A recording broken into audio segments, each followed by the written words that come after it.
Hi everyone, I'm CEO from Online Help Guide, and in this video I will show you how to sign out of Canva. So without any further ado, let's get started. First, open any web browser on your PC or Mac. In the search bar, type canva.com and hit the enter key.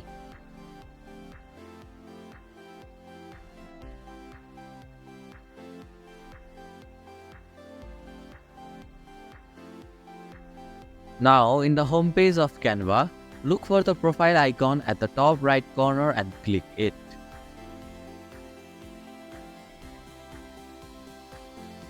From the drop-down menu that appears, scroll to the very bottom and tap on the Sign Out option.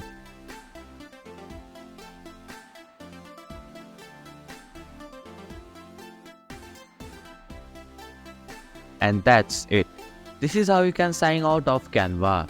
Thank you for watching Online Help Guide. Hope this video was helpful. If it was, then hit the like button and comment down if you have any questions or feedback. Also, if you are new to our channel, please subscribe and hit the bell icon so that you won't miss our upcoming videos.